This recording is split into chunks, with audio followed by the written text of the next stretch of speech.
वो अजीज पाकिस्तान के खूबसूरत शहरों कराची, लाहौर, इस्लामाबाद, भालपुर, पेशावर, सियालकोट, दुनिया भर कोने कोने में जहां पहुंचे मेरी आवाज, सबको मैं कहता हूँ सुबह बखैर, गुड मॉर्निंग एंड अस्सलाम वालेकुम। आज है जुम्मतुल मुबारक 3 शबानुल मौज़म 1444 हिजरी, फरवरी के 24 तारीख सन 2023 और आपने इस खूबसूरत सी सुबह का आगाज किया है मेरे साथ। नाम है मेरा आदिल। सनराइज शो में मेरा और आपका साथ हमेशा की तरह सुबह के 9 बजे तक। बहुत सारी इन्फॉर्मेशन, बहुत सारी बातें, आपकी पसंद के म्यूजिक, आप लोग के मैसेजेस लेकर अदील एक बार फिर से आपकी खिदमत में हाजिर है। उम्मीद करता हूँ सब खैरियत से होंगे, सुबह का आगाज अच्छा हुआ होगा और आप लोगों का वीक भी अच्छा गुजरा होगा। And remember, it's the Friday morning show, man. The weekend is here. Another weekend is here. And congratulations. Yeah, all right. It's a nice springy morning here in Karachi. लेकिन आज यार मुझे लग रहा है, जो मेरी असेसमेंट है वो ये है कि कराची के आज कुछ दूर अफ्तादा इलाकों में जो है, या कराची के सबर्बन एरियाज में, मज़ाफ़ाती इलाकों में, दैट्स द राइट वर्ड जो क्लिक नहीं हो रहा था, वहां पे आज जरा फॉग मुझे लग रहा है थोड़ी ज्यादा होगी। चाहे वो सी व्यू वाला एरिया हो और कब्जा कॉलोनी वाला एरिया हो, वहां पे आज होगा कुछ ये वाला सीन। लेकिन बहरहाल चलें जी, बहुत सारी बातें करनी है प्रोग्राम में हमेशा की तरह, और उसमें ज़ाहिर है पॉलिटिक्स का भी जिक्र होना है, इंटरनेशनल मामलात की भी बात होगी, स्पोर्ट्स की तो बात होनी है। पाकिस्तान सुपर लीग के मैचेस में एक ट्विस्ट आ गया है, and honestly speaking I really don't like this twist जो अभी आ रहा है। लेकिन जाहिर है आप जानते हैं कि उसकी जिम्मेवार जो है वो पंजाब की इंटरिम गवर्नमेंट है, और आपको बैकग्राउंड तो अब तक पता चल गया होगा बहरहाल उसका है क्या। लेकिन बाहर चलेंगे, ये सब बातें रहेंगी प्रोग्राम में। 7:24 हो चुके हैं, आप लोग के मैसेजेस इस वक्त मेरे सामने हैं, और आज का पहला मैसेज हमको किसने भेजा? जनाब अब्दुल रज़ाक साहब ने भेजा है, और आपने खबर शेयर की है about the famous commentator John Motson. ये जाहिर है जो लोग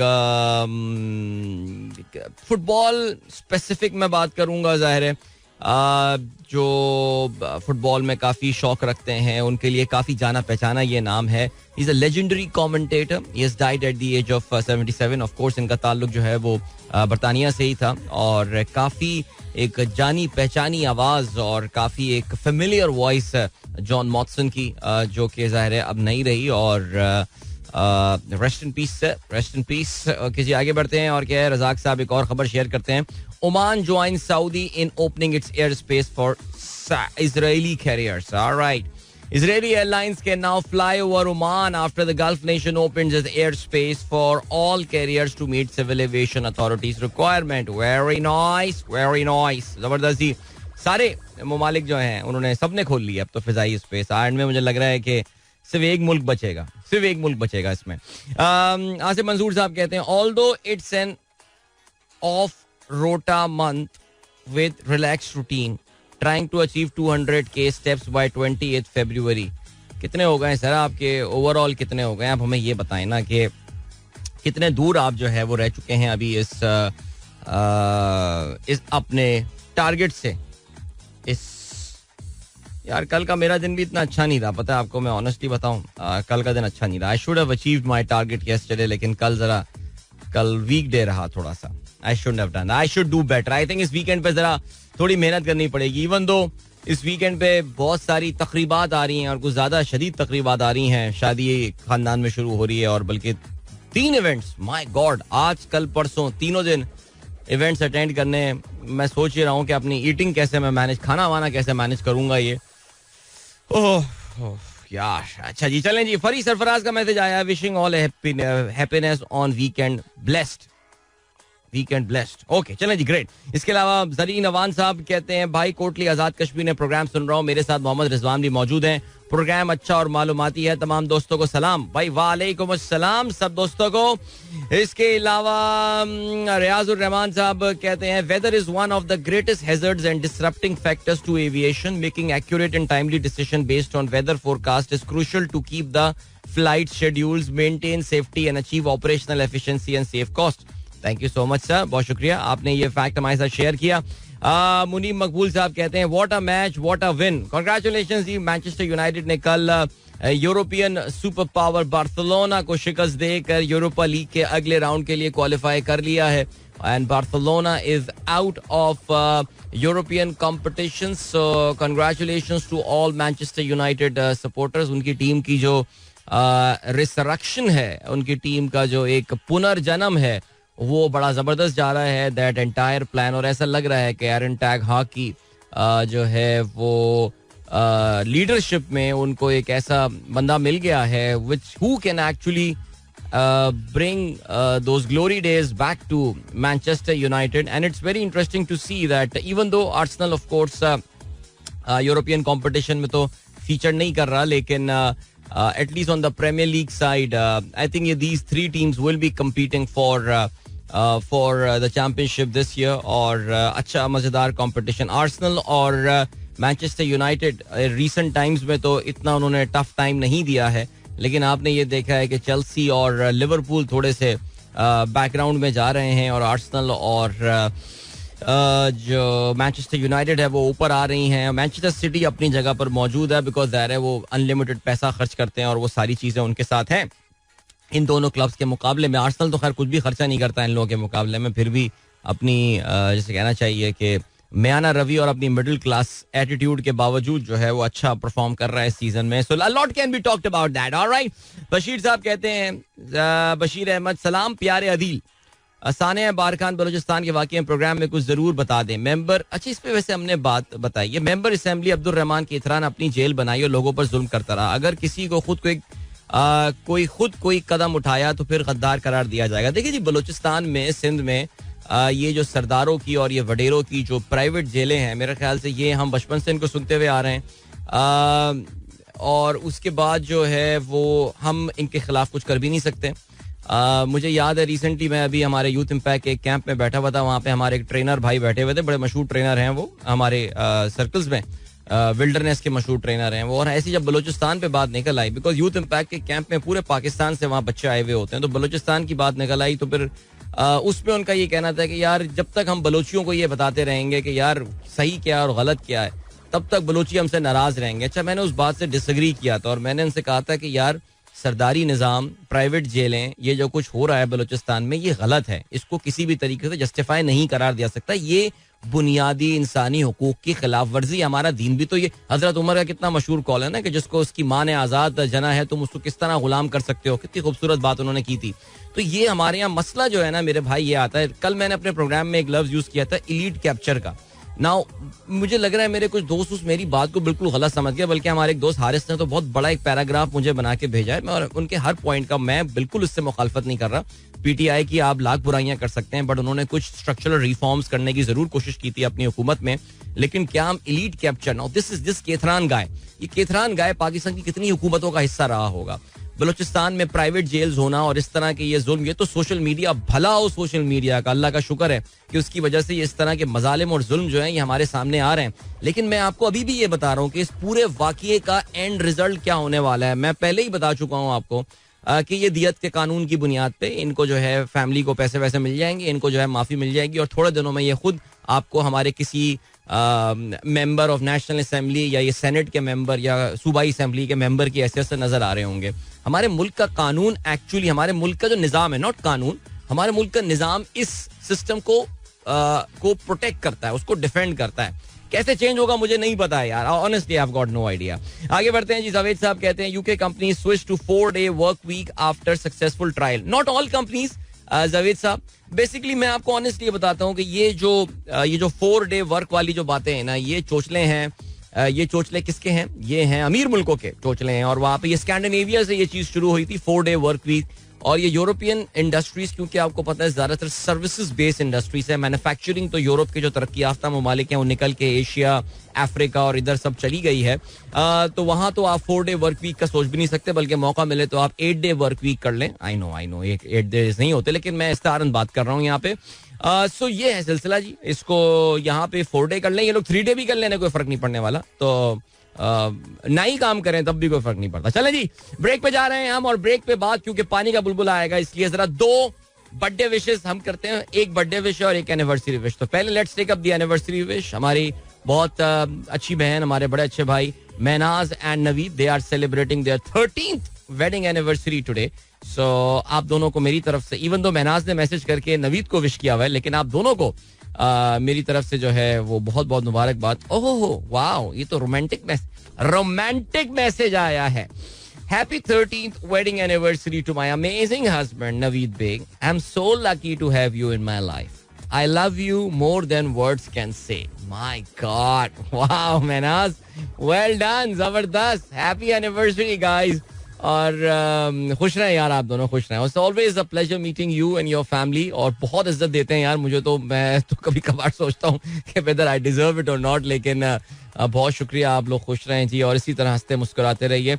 और इसके अलावा एक और हमारी बहुत रेगुलर लिस्टर हैं जाहिद खान साहब, लाहौर में होते हैं. उनकी जोजा मोहतरमा हुर्मत जो है वो हमारी बहन आज अपनी सालगिरह सेलिब्रेट कर रही हैं, तो उनको भी सालगिरह की बहुत बहुत मुबारकबाद. और हुर्मत भी मैं शायद एक बार पहले भी जिक्र कर चुका हूँ, बड़ी इंस्पिरेशनल स्टोरी है यार ये. बार जाहिद साहब जब कराची फैमिली जब आई हुई थी तो इनसे मुलाकात जब हुई थी तब मुझे पता चला था माशाल्लाह जबरदस्त, बहुत ही कंजर्वेटिव कल्चर से आके केपी के एक इलाके से इनका ताल्लुक है और फिर माशाल्लाह she started working in a bank and all. What a brilliant story that was. So Hurmat, happy birthday to you as well and wishing you a wonderful day. So आज क्या रेस्टोरेंट में कोई स्पेशल डील वगैरह Sunrisers के लिए, क्या scene है? चले जी, ग्रेट. अभी ले चलते हैं आपको ब्रेक की जानिब और मिलेंगे आपसे इस ब्रेक के बाद. पानी का बुलबुला आएगा, so don't go anywhere and keep listening. Alright, that was Zabrar with पानी का बुलबुला. और पानी के बुलबुले से याद आया बिल्कुल भाई, और वो ये आया कि बिल्कुल हमने इस हफ्ते के आगाज में जो है वो याकूब आतिफ साहब के हवाले से बात की थी, the original singer and the composer of पानी का बुलबुला. और उसमें naturally the best thing was that उस जिक्र करने के बाद ही थोड़ी देर बाद ही हमारे बहुत सारे दोस्त जो हैं वो एक्टिवेट हो गए और मेरे पास तकरीबन 3 जगहों से जो है ना वो कांटेक्ट डिटेल्स वगैरह याकूब आतिफ साहब के साहबजादे के हवाले से भी, बल्कि हमारे दोस्त अतीक अहमद साहब जो हैं तो वो तो बल्कि डायरेक्टली जो है उनका नंबर भी हासिल कर लिया और उनसे बातचीत भी हो गई. और जो इम्पोर्टेंट पॉइंट है that we have managed to reach him. Okay, जो इम्पोर्टेंट थिंग है वो ये है कि उनसे बात हो गई है, उनसे मुलाकात हो गई है, उनका अता पता भी मालूम हो गया है. लाहौर के इलाके गड़ी शाहू जो है वहाँ के वो रिहायशी हैं. और इसमें जो इम्पोर्टेंट चीज़ है वो ये है कि उनके साहबजादे की अपनी शॉप भी है, आई थिंक गड़ी शाहू के इलाके में जूते की दुकान चलाते हैं. उनकी बीमारी की नौयत भी कुछ मालूम हो गई है, उनके मेडिसिन का खर्चा है, उनके डॉक्टर की अपॉइंटमेंट का खर्चा होता है जो कि उनके लिए ज़रा उठाना जो है वो मुश्किल साबित हो रहा है. So now that we have reached we have not exactly physically reached that place and I'm pretty sure. तो अतीक साहब को मैं जरूर मेंशन करूंगा. अतीक अहमद साहब हमारे बड़े रेगुलर लिसनर हैं लाहौर में. और लाहौर जब मैं सितंबर में गया था तो अतीक साहब भी जो है वो FM 100 से वैसे तो वो सरकारी मुलाजिम है, काफ़ी सीनियर, और लेकिन FM का भी शगफ रखते हैं. और FM 100 पर he was kind enough to invite me और उनके साथ एक हमने लाइव इंटरव्यू प्रोग्राम भी हम दोनों ने साथ किया था. I mean he took my interview of course. Thank you so much sir. So Atiq sahab जो हैं उन्होंने ढूंढा है जी, उनकी बात भी हुई थी याकूब साहब से और सारी तफसीलात उन्होंने बैंक्स की हॉस्पिटल की जो इनवॉइस वगैरह और कितनी उनका खर्चा हो रहा है, क्या हो रहा है, दवाओं की सारी तफसीलात वगैरह वो सब ले ली हैं. सो ये भी पता चला था कि थोड़ा सा उनको माइल्ड पैरालिसिस भी रिसेंटली हुआ था उनकी हाफ बॉडी की तरफ. तो ये अभी I mean we have reached him, that's the most important thing. And now I think जब भी टाइम मिलेगा अतीक साहब ज़ाहिर है अपने किसी बंदे को या खुद अगर उनको वक्त मिलता है तो फिर वो ज़रा जाके फिजिकली भी ज़रा चेक वेक कर लेंगे और उनसे मुलाकात भी कर लेंगे. And once that stage is done I really wish, honestly speaking मुझे भी लग रहा था कि मैं शायद इन दिनों में लाहौर विजिट कर लूंगा, लेकिन मेरा अपना ज़ाती विजिट नहीं हो पा रहा. और अब जो PSL के हवाले से आपको पता है कि कल से जो ये खैर खबरें तो पिछले चंद दिनों से आ रही थी और ये डर भी था कि PSL के मैचेस शायद लाहौर से मूव हो जाएंगे, which is extremely unfortunate. I know Lahore में काफी सारे लोग वो जो ट्रैफिक का वहां पे डिसरप्शन होता है और मेन बुलेवार्ड गुलबर्ग में जो ट्रैफिक की वजह से प्रॉब्लम होती है, मुझे अंदाजा भी लाहौर का तो बहुत सेंटर है. कराची में एक छोटा सा एडवांटेज ये आ जाता है आपको कि यार चलो Gulshan Iqbal you can't really say, अब तो खैर जरा सिक्योरिटी प्रोटोकॉल भी बहुत रिलैक्स कर दिया गया है जनरली, लेकिन गुलशन के उस डिसरप्शन की वजह से एक मखसूस एरिया हो रहा होता है. लाहौर में बहुत बड़ा एरिया चोक हो जाता है इस स्टेडियम की, जो गद्दाफी स्टेडियम की सिक्योरिटी की वजह से. सो आई नो आप में से बहुत सारे दोस्त लाहौर में कह रहे हो कि बहुत अच्छा हो रहा है यार, मैचेस जा रहे हैं यहाँ से, लेकिन नहीं, I know most of the people are very disappointed कि ये हो रहा है, बट हो सकता है एक दो दिन में कोई ना कोई इसमें नतीजा जो है वो पॉजिटिव निकल सकता है. सो मैं बताना ही चाह रहा था कि मेरा जो लाहौर का एक इमिनेंट विजिट लग रहा था वो अब शायद ना हो पाए, वरना मैं खुद जाती तौर से जाके इनसे मिलकर आता आप लोगों की बिहाफ पे और हम कुछ उनका कुछ सिलसिला वगैरह कुछ करते हैं इस तरह की चीज ना. देखिए असेसमेंट भी बहुत जरूरी है. I mean if the son is already a well to do person और वो अच्छा उसका काम शाम चल रहा है तो फिर तो ज़ाहिर है वो कोई सेंस बनती नहीं है. लेकिन जरा वहाँ पे ओवरऑल हालात जाके अगर देख लें तो फिर सिचुएशन ज्यादा बेहतर पता चल सकती है. So the idea of telling you all this is that we are on it. Okay जी. वेरी वेरी काइंड ऑफ कुछ बहुत ही देखिए मैंने तो एक आइडिया फ्लोट किया. डॉक्टर हुमायूं ने सबसे पहले इसको कहा था बिकॉज आप लोग खुद दिल से बहुत अच्छे लोग हैं ना. मैं तो सिर्फ एक सोर्स बन रहा हूँ उसका. हमारे 3 दोस्तों की तरफ से मुझे में से जो है वो कांटेक्ट नंबर्स आया. जुनैब हमारे दोस्त हैं. जुनैब भी मीडिया से ताल्लुक रखते हैं. इसके अलावा दुनिया न्यूज़ लाहौर में फहद मलिक साहब होते हैं. उन्होंने ही वॉज काइंड इनफ कि उन्होंने जो है वो मुझसे उनका नंबर साहबजादे का जो है वो शेयर किया था और विद इन फ्यू आवर्स मेरे पास जो नंबर्स वगैरह आ गए थे. अतीक साहब ऑफ कोर्स जिनका मैंने अभी थोड़ी देर पहले जिक्र भी किया जिनकी खुद जो है वो उनसे बातचीत भी हुई है लेकिन अभी तक फोन की हद तक बातचीत हुई है. ज़ाहिर है अभी तक उनसे मुलाकात नहीं हुई है. सो आई जस्ट थॉट कि आप लोगों को जरा इस हवाले से अपडेट कर दिया है कि हम भूले नहीं हैं. ये सिलसिला ये चल रहा है और इंशाल्लाह जो है वो कुछ ना कुछ इस चीज़ के हवाले से हम करेंगे इंशाल्लाह. उनके लिए जरूर करेंगे कुछ ना कुछ. ठीक है जी. तो ये है सिलसिला और ज़ाहिर है आपकी सपोर्ट के साथ और आप लोग की मदद के साथ ये होगा. अब ये किस तरह होगा हम किसी एक जगह पे पैसे जमा करके या कुछ करके उनके लिए कोई सिलसिला कर देंगे ये एक चीज़ हो सकती है.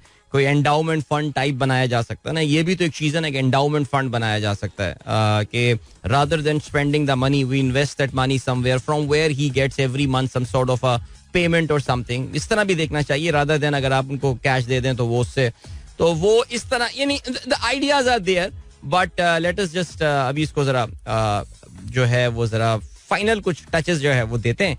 सो इंशाल्लाह we will do something about it. Alright ठीक हो गया जी. नुमान यूसुफ का मैसेज आया है. नुमान यूसुफ कल दोस्तों में बैठे हुए थे आपको हम याद कर रहे थे एक्चुअली और आपने हमारी फुटबॉल ग्रुप तो ज्वाइन नहीं कर रहे. आपने फुल इग्नोर मार दिया यार. सीरियसली मुझे आर्सेनल के फैंस की सपोर्ट चाहिए थी लेकिन कोई आर्सेनल का फैन आ ही नहीं रहा वहाँ पे. अच्छा चल रहा है सीजन. शर्माने की क्या बात है नुमान.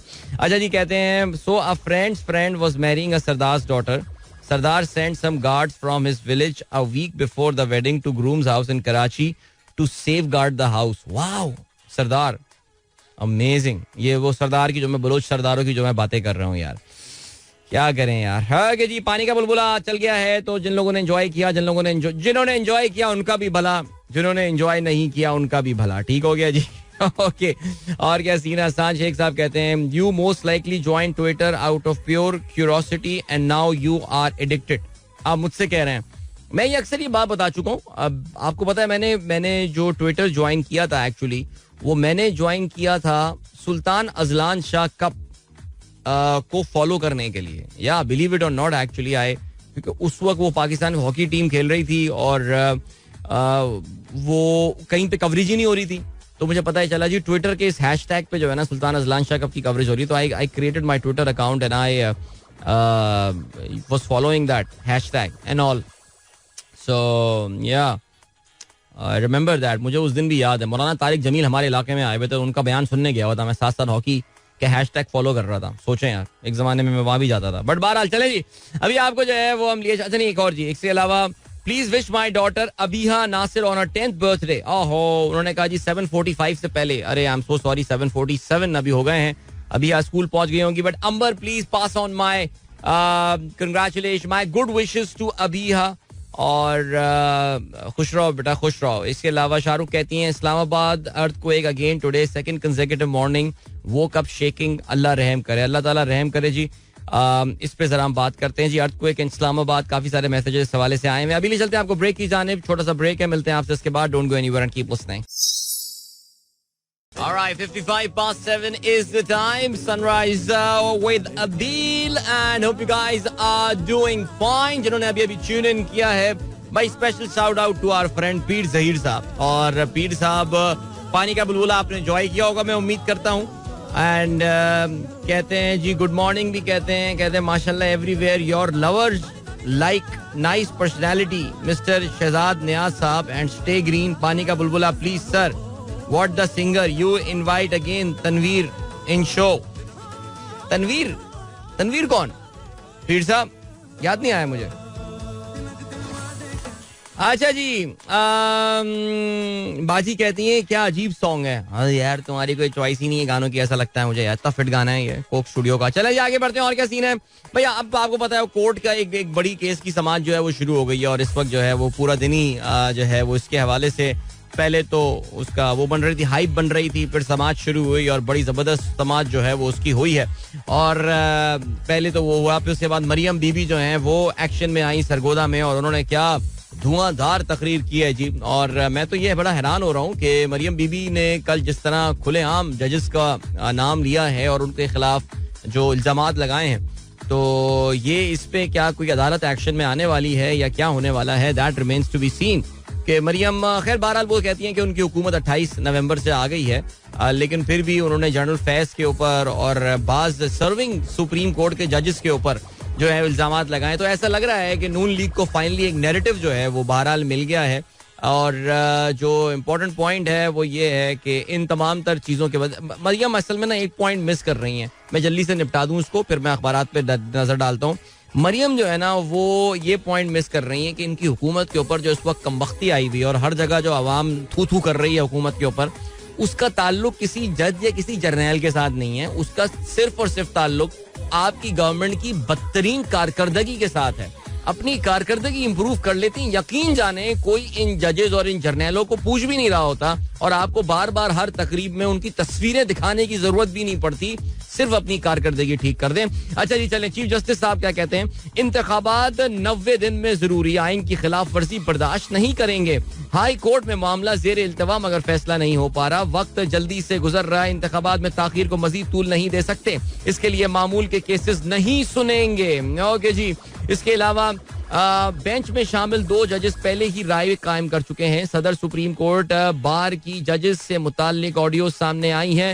अच्छा, ये बेसिकली जस्टिस जमाल मंदूखेल जो है, जो कि इस बेंच का हिस्सा हैं, उन्होंने कुछ तहफ्फुज़ात का जो है वो इजहार किया। तो 3 जजेस जो हैं वो कल ओपनली उन्होंने कुछ सवालात इस तरह के उठाए हैं जिससे आपको अंदाजा ये हो रहा है कि उनकी थिंकिंग जो है वो किस तरफ है। जस्टिस जमाल मंदूखेल ने तो अस खुद नोटिस ले सो मोटो पर ही उन्होंने जो है वो तहफ्फुज़ात कर दिए हैं। इसके अलावा जस्टिस अतर मिनल्ला का ये कहना है दोनों असेंबलियां क्या आइन के मुताबिक तहलील की गई। इसके अलावा जस्टिस मंसूर का ये कहना है उनको बहाल भी किया जा सकता है। अच्छा जी, मुझे ऐसा लग रहा है कि हमारे मीडिया में लोग इन जजेस के इन रिमार्क्स को बहुत सीरियस ले रहे हैं, स्पेशली असेंबलियों को दोबारा बहाल करने के हवाले से। ये इनके पासिंग कमेंट्स थे एंड ऑल, और इससे ज्यादा ये कुछ भी नहीं है, बिकॉज जाहिर है जो ड्यू प्रोसेस था असेंबलियां टूटने का वो फॉलो किया गया था, जो कि आपकी आइन के मुताबिक है। अच्छा जी, आगे बढ़ते हैं, और क्या है। मंदूखेल साहब कहते हैं कि चीफ इलेक्शन कमिश्नर को भी बुलाया गया है, वो फरीक नहीं है। लोगों ने अपने नुमाइंदों को 5 साल के लिए मुंतखब करके असेंबलियों में भेजा था। जस्टिस मंसूर ये कहते हैं तमाम सियासी जमातों को सुना जाना चाहिए। जस्टिस मुनीब का ये कहना है। नोटिस जारी हैं, समाअत आज 11 बजे तक मुलतवी कर दी गई है। अच्छा, ये बात याद रहे कि आज एक मुख्तसर समाअत इसकी होनी है, फिर नमाज का ब्रेक और ये सब हो जाता है। हो सकता है चीफ जस्टिस साहब जो कह रहे हैं कि वक्त कम है, देयर इज अ पॉसिबिलिटी कि वीकेंड पे भी समाअत हो सकती है। भाई क्यों नहीं हो सकती, और ऐसा ये लग रहा है कि एक हफ्ते में केस निपटाना पड़ेगा, वरना वो जो 90 दिन की टाइमलाइन है वो क्रॉस से जो है वो हो जाएगी। अच्छा जी, जरदारी साहब एक्शन में आ गए हैं, बिकॉज मामला काफी इस वक्त आप देखें पिछले 2-3 दिन से लग रहा है कि हुकूमत के कंट्रोल से हालात जो है वो निकल रहे हैं। जरदारी शहबाज की जो है वो मुलाकात हुई। सबसे मजेदार बात ये हुई कि जो टिकर चल रहा था टीवी पे, वही चल रहा था कि जी जरदारी शहबाज की मुलाकात में अवाम की फलाह बहबूद के कामों के हवाले से मामला जो है वो डिस्कस किए गए। बिल्कुल जी, हमें भी पता है। ओके जी, इसके अलावा मरियम नवाज कहती हैं शहबाज शरीफ लूली लंगड़ी हुकूमत की परवाह ना करें, नवाज शरीफ मुखालिफ साजिशों के खिलाफ कार्रवाई की जाए। एस्टेब्लिशमेंट के कंधों से बदबूदार टोकरा उतार कर फेंक दिया तो 2-3 जजेस ने उठा लिया। नवाज शरीफ के खिलाफ साजिश 5 के टोले ने की, सरगना फैज हमीद था। इसके अलावा नैपियां बदलने की जिम्मेदारी परवेज इलाही ने उठा ली है, इलेक्शन से नहीं डरते। चीफ ऑर्गेनाइजर नून लीग का ये कहना है। इमरान इलेक्शन हारा तो नताइज तस्लीम नहीं करेगा, राना सनाउल्लाह का ये कहना है। इमरान खान कहते हैं पीटीआई रहनुमा दूर दराज जेलों में किल कर दिए गए, उनके साथ दहशतगर्दों जैसा सलूक किया जा रहा है। और आपको पता चला होगा कि जी किसी को अटक भेजा है, तो किसी को लैया भेज दिया है, किसी को भक्कर भेज दिया है, किसी को राजनपुर भेज दिया गया है। तो ठीक है यार, अब जेल भरो तहरीक करनी थी तो फिर ये तो फिर होगा, फिर क्यों, इशू क्या है इसमें। बहरहाल ये भी हम बढ़ रहे हैं ब्रेक की जाने, मिलते हैं इस ब्रेक के बाद। Don't go anywhere and keep listening. क्या यार आप लोग बातों में लगा देते हैं मुझे, और ऑटो पे ऐड चल रहा था, और क्या है यार ऐसे ही सीन चले जी. ओके, अबे भाई ये इंग्लैंड ने क्या मजाक लगाया हुआ है यार, वाकई यानी सीरियसली यार. ये जो है ना, ये टेस्ट क्रिकेट के साथ खिलवाड़ हो रहा है. ये जो बैस बॉल के नाम से इन्होंने, बिकॉज आज फिर ही हरकतें कर रहे हैं न्यूजीलैंड के खिलाफ दूसरा टेस्ट मैच में. वेलिंगटन में टेस्ट मैच चल रहा है. ये पहला टेस्ट मैच तो वो पहले जीत चुके हैं. अभी जो है आप देखें, ये हैरी ब्रूक जो है ये खेल रहा है इस वक्त 142 रन नॉट आउट 137 गेंदों पे, 3 छक्के और 19 चौके ये मार चुका है. दूसरी जानिब जो Root is playing that typical conservative test inning, 73 run बनाए हैं 149 गेंदों पे, 244 रन बना लिए हैं इंग्लैंड ने. 3 खिलाड़ी इनके आउट हुए हैं. Now Harry Brook, man, do you know Harry Brook plays for Lahore Qalandars. और ये टेस्ट मैच जो है ये 28 तारीख को खत्म हो रहा है. और उसके बाद for the next round of Pakistan super league Harry Brook will be available to Lahore Qalandars. And wow man, amazing. क्या इनकी टीम में जबरदस्त ये इजाफा होने वाला है टीम की ताकत में. एक्सेलेंट. ओके जी, अब बात करते हैं HBL PSL के हवाले से. ऑलराइट, तो HBL PSL में जो है वो कल इस्लामाबाद यूनाइटेड एक बार फिर से एक्शन में नजर आए. इस्लामाबाद यूनाइटेड ने अब तक सिर्फ 2 मैचेस खेले थे. देखिए, इस्लामाबाद यूनाइटेड के कम मैचेस की वजह यह है कि उनके मैचेस आखिर में रखे गए थे. They will be playing a lot of their matches in Islamabad itself. और अनफॉर्चुनेटली जाहिर है आपको ये बात पता है कि इस्लामाबाद और लाहौर में होने वाले मैचेस के हवाले से अब सवालिया निशान लग गए हैं. और उसकी वजह भी आपको ये पता होगी. अब तक तो खैर मीडिया में क्लियरली आ गई ये बात, और 3-4 दिन से ये खबर गर्दिश कर रही थी. और वो यही था कि पंजाब की जो इंटरिम गवर्नमेंट है, they have sent N invoice of a bill of 500 million rupees, यानी 50 करोड़ रुपए का जो है ना, उन्होंने एक खर्चा जो है वो भेजा है पंजाब गवर्नमेंट ने PCB की मैनेजमेंट को. और उन्होंने कहा है कि भाई ये टोटल खर्चा है जो कि आपकी सिक्योरिटी और बाकी सारी चीज़ें, खाना पीना, ये सब के लिए जो है हमारा खर्चा जो है ओवरऑल आ रहा है. तो बराए मेहरबानी ये पैसे आप हमें अदा करें, वरना जो है वो हम आपको सिक्योरिटी वगैरह ये चीज़ें प्रोवाइड नहीं करेंगे. सो इस पे जो है वो पाकिस्तान क्रिकेट बोर्ड ये कहता है कि यार सिंध की गवर्नमेंट तो हमसे एक पैसा नहीं मांगती, और आप लोग जो हैं वो हमसे किस बात के पैसे मांग रहे हैं ये, क्योंकि PSL तो फिर हमारा कौमी इवेंट है और ये सारी बातें, ये आपकी कोई कौमी जिम्मेदारी भी तो बनती है और ये सब. लेकिन जो ऐसा लग रहा है कि जो इस वक्त इंटरिम चीफ मिनिस्टर हैं पंजाब के, वो कोई बहुत ज़्यादा बिग फैन जो है वो है नहीं. और वो बिग फैन ना होने की वजह से ऐसा लग रहा है कि वो शायद पाकिस्तान क्रिकेट बोर्ड को नाराज करने को. जबकि यार देखें, बड़ी हैरत की बात है, यानी आपको पता है कि जो पंजाब के इंटरिम चीफ मिनिस्टर हैं नकवी साहब, वो भी इनके आदमी हैं, और हमारे नजम सेठी साहब जो हैं वो भी इनके आदमी हैं. तो ये इनके आदमी जाएं, जरा जाके बात करें अपने बिग डैडी से और बोलेंगे यार ये क्या मजाक लगाया. बिकॉज ऑनेस्टली स्पीकिंग यार, if the matches actually move to Karachi, ये जो यार I actually feel bad for Pindi people, because Pindi में टिकट सेल वगैरह भी अच्छी जा रही हैं और पिंडी में बड़ा जोशो खरोश होता है और वहाँ का एक खास एनवायरनमेंट है यार. वो स्टेडियम छोटा सा स्टेडियम है और वहाँ पे बड़ा मैच देखने में मजा आता है, इसमें कोई शक नहीं है. मैं बार बार यही बात बोलता हूँ कि पाकिस्तान के किसी भी स्टेडियम में जो व्यूइंग एंगल है, and because the park size is not big Islamabad में, so the boundaries is right in front of you. Karachi में क्या होता है, या लाहौर में, लाहौर का मेरे ख्याल से आई थिंक जो पार्क का जो डायमीटर है वो शायद सबसे बड़ा है. मैं पार्क से मुराद वो जो ग्रीन एरिया होता है आपके ग्राउंड का. तो बाउंड्रीज के लिए आप और बाउंड्रीज आगे करते हो तो the action is very far away from you. Like जो बाउंड्री पे फील्डर होगा वो भी आपसे कोई आधा किलोमीटर दूर खड़ा हुआ होता है. लेकिन इस्लामाबाद में, पिंडी में, that's not the case. I mean, he's right there in front of you because the park is not, the diameter is not that big.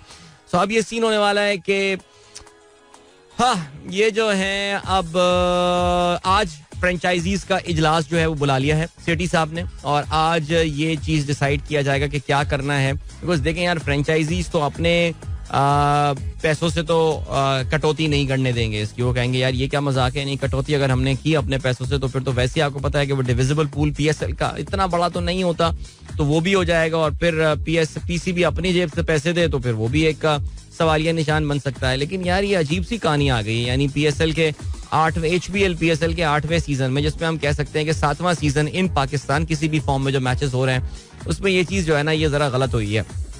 तो बहरहाल अगर आप में से कोई परेशान हो रहा है कि जी टिकटों का क्या होगा, तो don't worry about that.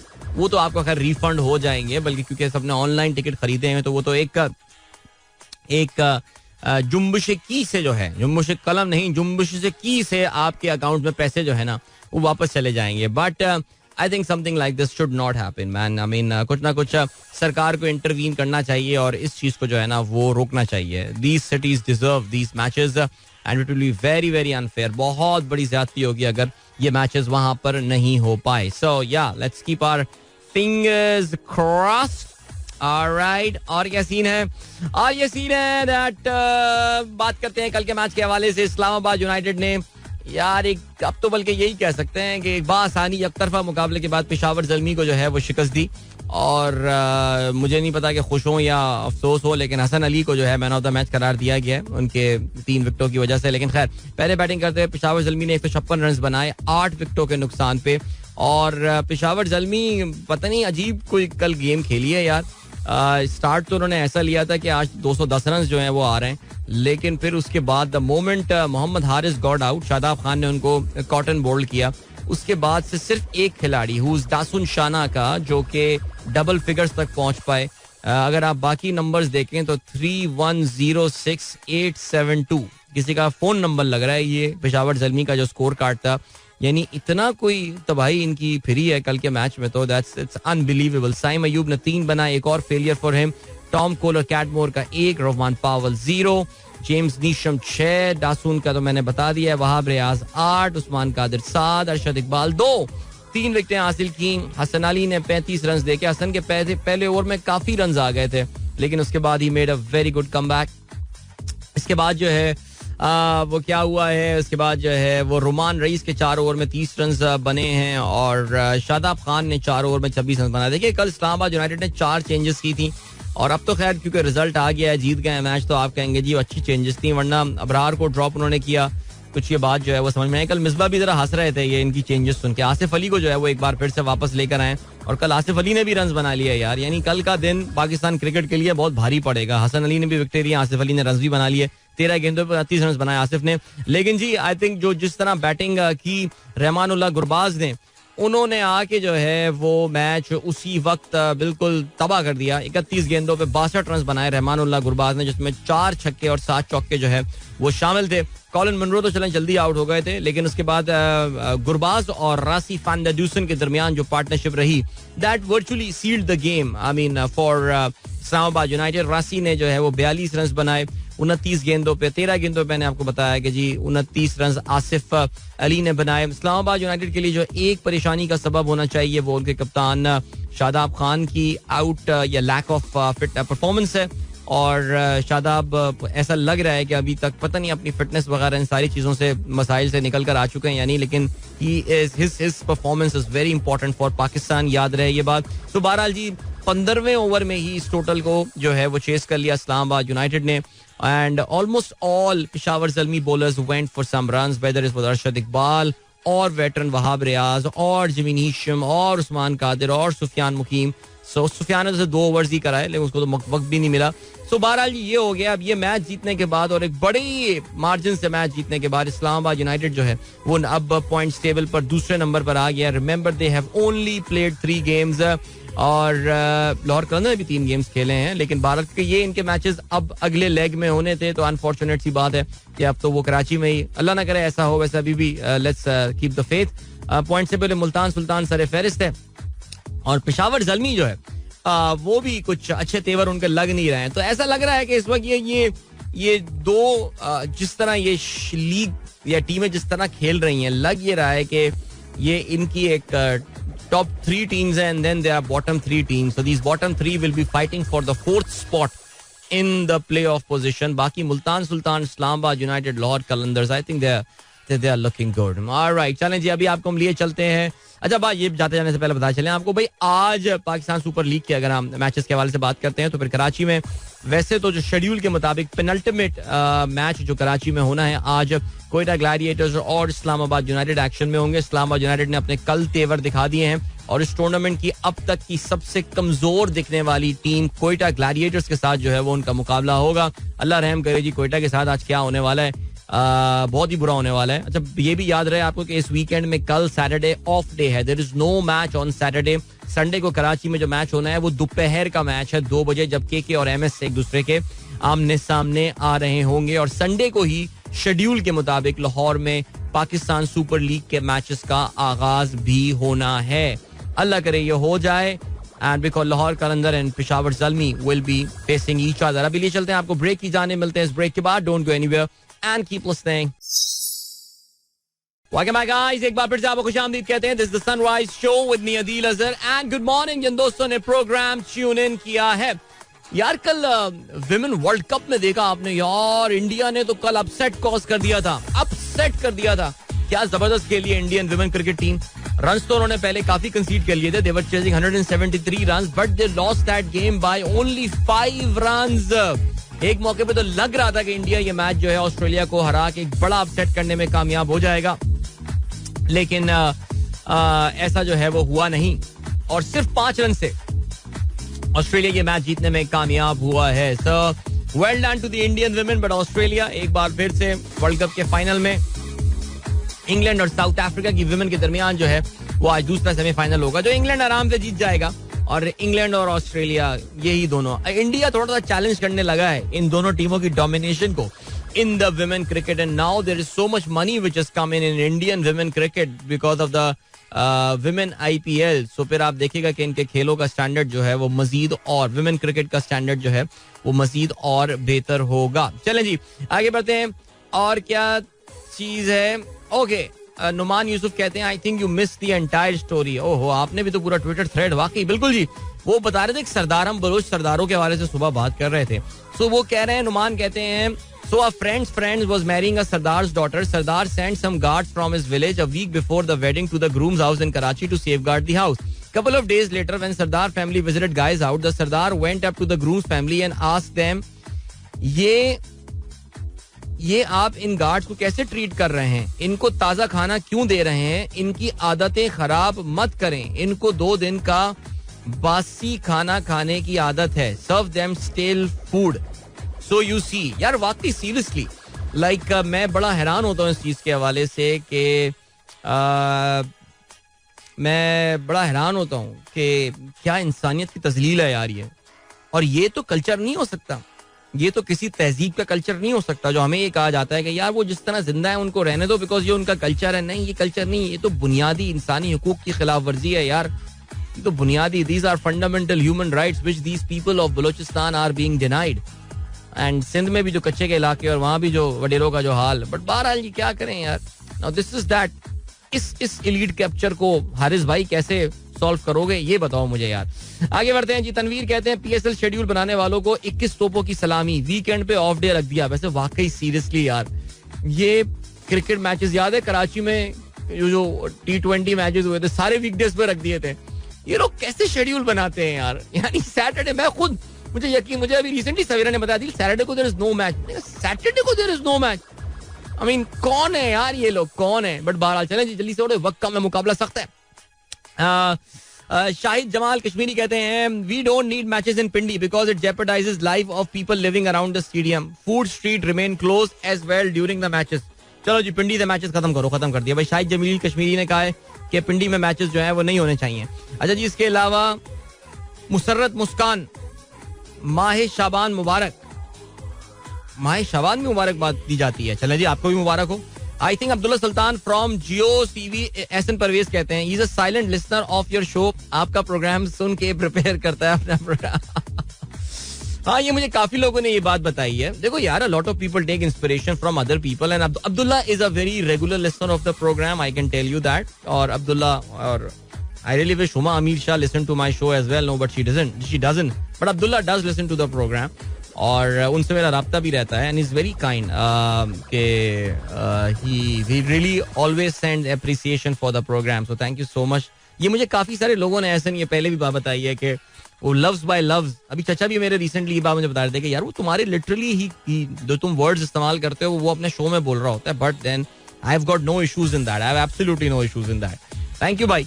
Imadul Haq कहते हैं you are right about the way England is playing. I think T20 cricket will be responsible for the death of test cricket which is not looking far. No, I don't think test cricket is going anywhere. मुझे ये लगता है T20 cricket and test cricket दोनों मिलके जो है वो one day cricket को खत्म कर देंगे. That is going to happen. But England तो मेरे ख्याल से उन्होंने टेस्ट क्रिकेट को एक नई जिंदगी दी है यार. मजा आ रहा है. मैं देखें मैं तनकीद में मजाकन तंजन ये बात कर रहा था, तंजिया ये बात कर रहा था, मजाक कर रहा था. I am actually very happy with the way England is playing यार. वो हमारी जैसी टीमों को आईना दिखा रहे हैं कि देखो बेटा तुम लोग लगे रहो इन चक्करों में ना. अजीम प्लेयर और अजीम तरीन प्लेयर, लेकिन T20 में 125 के स्ट्राइक रेट के साथ खेलने वाला. और ये देखो हम टेस्ट में 109 की है इस वक्त स्ट्राइक रेट से जो है वो हैरी ब्रूक खेल रहा है. 169 रन बना चुका है. He is approaching a double century by the way. यार जब मैंने गिटार जिंदगी में जवानी में हर एक को शौक होता है ना गाना में गिटार सीखने का, तो हमारे भी गिटार हमने सीखा था उस्ताद नईम से. सो इस गाने मुझे तब पसंद आया गाना. और ये आपको पता है ना this is a Gypsy song like ये है ओरिजिनली तो एक स्पेनिश सॉन्ग है ना. तो इसमें गिटारिंग वगैरह बड़ी जबरदस्त थी. तो हमने उस्ताद नईम से जो है ना इसके वो किए थे क्या कहते हैं क्या किए थे कॉर्ड्स ली थी, कॉर्ड्स निकलवाई थी इस गाने की. उस्ताद नईम इसके कॉर्ड्स तो निकाले इस गाने की. यार वो बड़ा बेचारा बड़ा मुफलिस सा था. तो पैसे वैसे नहीं, छोटी सी दुकान में गिटार सिखाया करते रहे, लेकिन क्या टैलेंटेड बंदा था यार वो. यार क्या करते हैं हम लोग. बहरहाल जी रहमान खलजी साहब कहते हैं अच्छा बैकग्राउंड होगा for the podcast. Show and song must have for your podcast. It will show the theme of the podcast, specially you and your current take on life. Al Bela Rahi. Not bad actually. Not a bad idea. Rana says beautiful song. Thank you so much. Farhan Hasan साहब कहते हैं the legend Alamgir, founder of pop music in Pakistan, trendsetter, great song. Very nice. वाकई यार आलमगीर साहब. मैंने सुना आजकल पाकिस्तान आए हुए थे, कुछ सुना इस तरह की बात मैंने. बट बहरहाल चले जी. ओके और क्या सीन है. और ये सीन है कि जनाबे वाला या चलें जी जरा बात करते हैं कुछ यार. एक सेकंड जरा एक मैं टॉपिक निकाल के लाया था आज यार और वो हो गया. भाई I am sorry. Manchester United fan मुझे मैसेज कर रहे हैं कि आपने मैनचेस्टर यूनाइटेड के हवाले से जो है ना वो कुछ बात ही नहीं की है. यार मैंने तो आज सुबह आते ही मैनचेस्टर यूनाइटेड ने जो कल बार्सिलोना को शिकस्त दी उसके हवाले से मैंने जो है वो बात की थी. और मैं जो खेलों के खबरों में असल में यार PSL का इतना जिक्र होता है, फिर जो वो वाला साइड आ गया ना, वो वाला जो डिस्कशन आ गया आज मैचेस को शिफ्ट करने के हवाले से, उसकी वजह से जरा थोड़ा सा डिस्कशन जो है वो नहीं हो पाया. इस वजह से शायद मेरे ख्याल से this could be the reason why I miss my discussion on Manchester united. But congratulations जी मैनचेस्टर यूनाइटेड का जो मैं तो बल्कि जो री इमर्जेंस जो है वो का सफर जारी है. और कल उन्होंने एक बड़ी यूरोपियन टीम को जो है वो शिकस्त दी है एंड दैट इज बार्सिलोना. और उन्होंने जो है बार्सिलोना इस वक्त आपको पता है कि ला लीगा में वो लीड भी कर रही है इस वक्त. अच्छी बढ़त उन्होंने जो है वो मैड्रिड के ऊपर जो है वो बनाई हुई है और उसकी वजह से they are doing quite well. और well done to them actually, well done. चलें जी ग्रेट. अभी तो 1 मिनट रह गया before I move towards a break. लेकिन हम जब ब्रेक के बाद वापस आएंगे so now that's a very interesting topic that I am going to talk about. And America में एक केस चल रहा है इस वक्त एक, और अमेरिका की एक फेडरल अदालत में, I think federal supreme court में केस चल रहा है ये. एंड दैट ये मैं चेक कर लेता हूँ वैसे. And that could change the way we know internet of now. यानी आज का जो इंटरनेट है वो अपनी फॉर्म बदल सकता है. यानी मैं बड़ी सीरियस बात कर रहा हूँ ये. ओके नो सार्केज्म और वही, बट वाकई सीरियसली इस हवाले से जो है वो मैं जरा बात करता हूँ और we will talk about that. आपको जरा उस केस के हवाले से मैं बताता हूँ बिकॉज उस केस की समाज शुरू हो गई है और उसका फैसला अभी कोई 2 महीने लगेंगे आते हुए, ताकि जब वो फैसला आएगा और एक बहुत इंपॉर्टेंट फैसला आएगा तो you guys should know about the background of what that section 230 in US जो है ना उनके कानून में है क्या सिलसिला. तो will talk about that in a bit. अभी हम बढ़ रहे हैं ब्रेक की जाने. Will catch you right after this. Don't go anywhere and keep listening.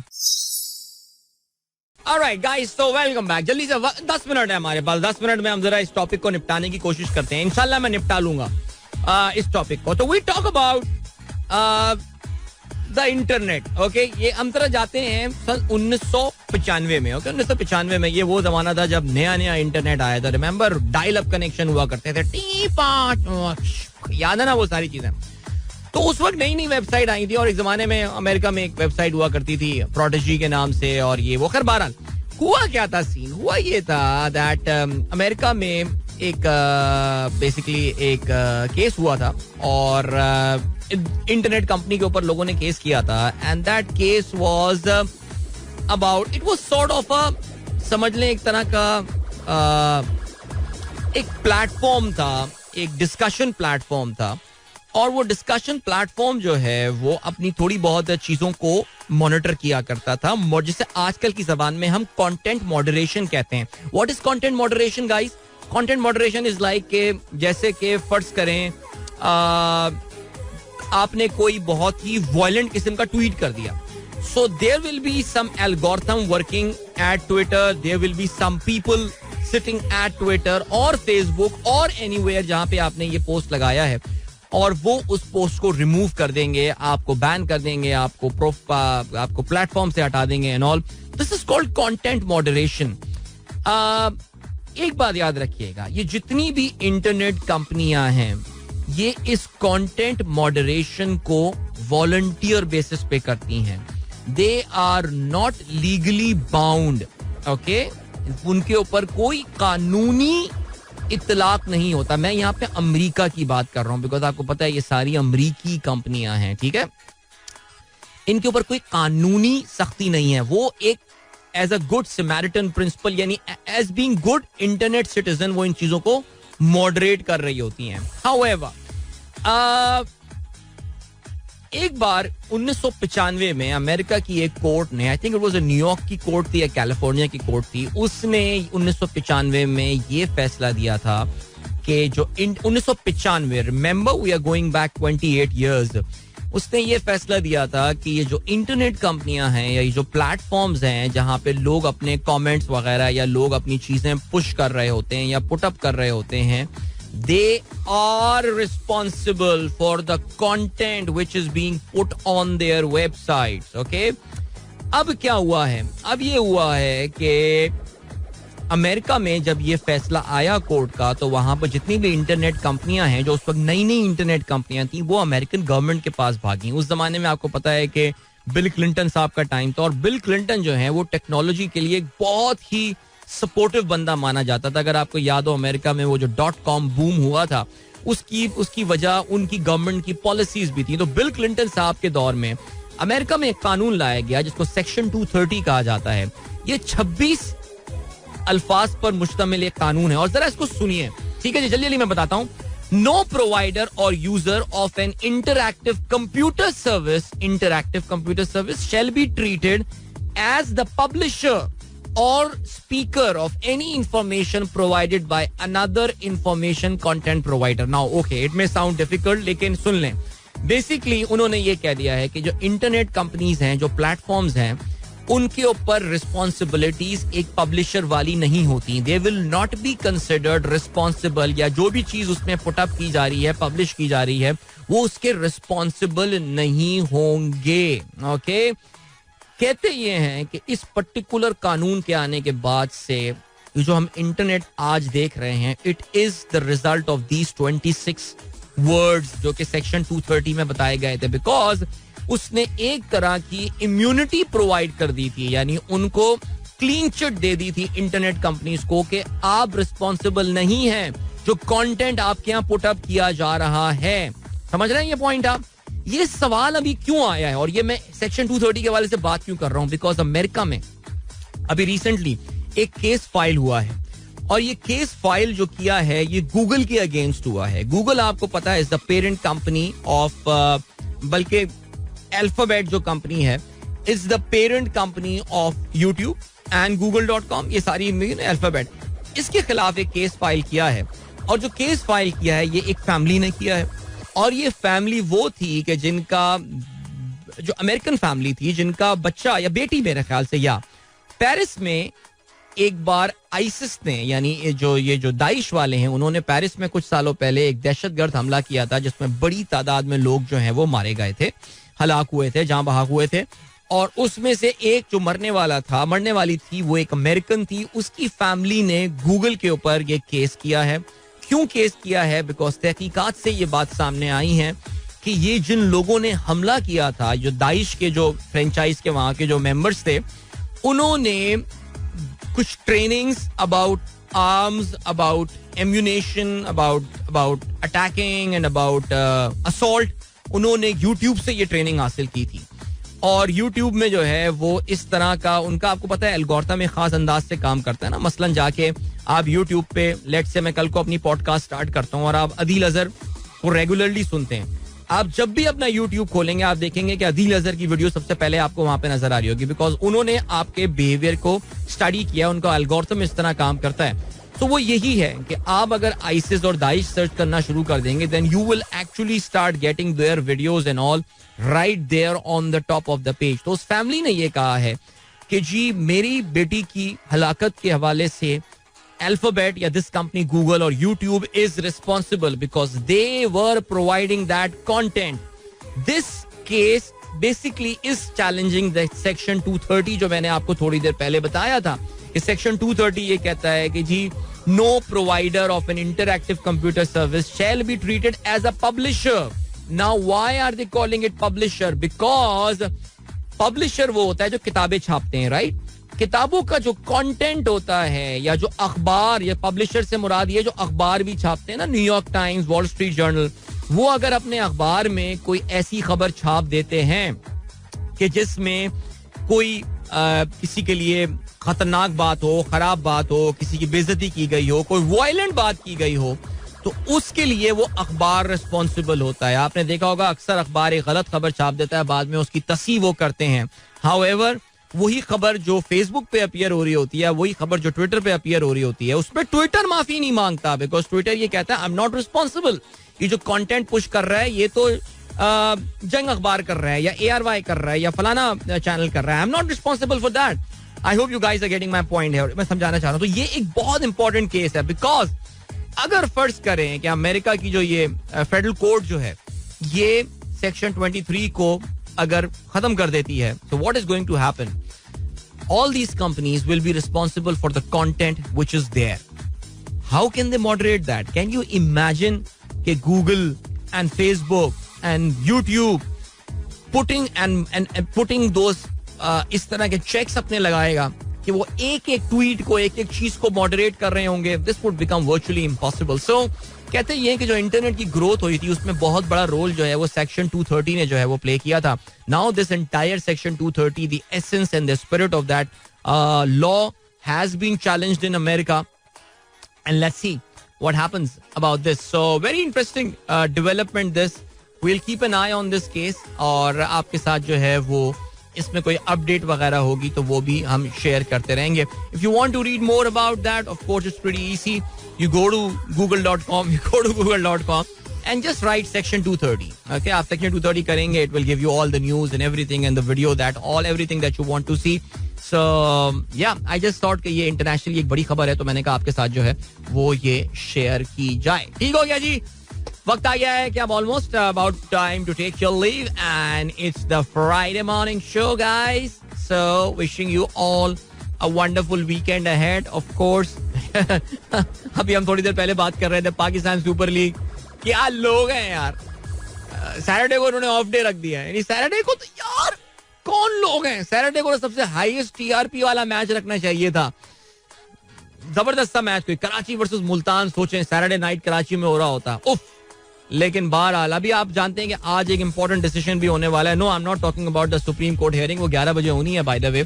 लेकिन आज एक इंपॉर्टेंट डिसीजन HPL PSL के हवाले से होने वाले, और वो ये है कि क्या HPL PSL जो है वो सारे मैचेस कराची ले आएंगे. बिकॉज आपको पता है कि पंजाब गवर्नमेंट ने एक बहुत बड़ा बिल जो है वो पाकिस्तान क्रिकेट बोर्ड को भेज दिया है 50 करोड़ रुपए का. Even though Pakistan cricket board उनको 5 करोड़ रुपए पहले ही दे चुका है कि यार ये खाना पीना हमारी तरफ से कर लो, लेकिन वो जो सिक्योरिटी के पैसे मांग रहे हैं सारी अरेंजमेंट्स वगैरह करने के, that is gonna be tough. Alright, तो चलें जी, इंशाल्लाह मेरी आप लोगों से मुलाकात होगी मंडे मॉर्निंग एक बार फिर. my TV show will go on over the weekend, so we are getting no off there, man. सोचें, we've been working every day, we'll be working every day for a month. Amazing. कल Monday को मिलते हैं. Till then, goodbye, God bless, Allah Hafiz, and Pakistan Zindabad. This is Mira FM 107.4.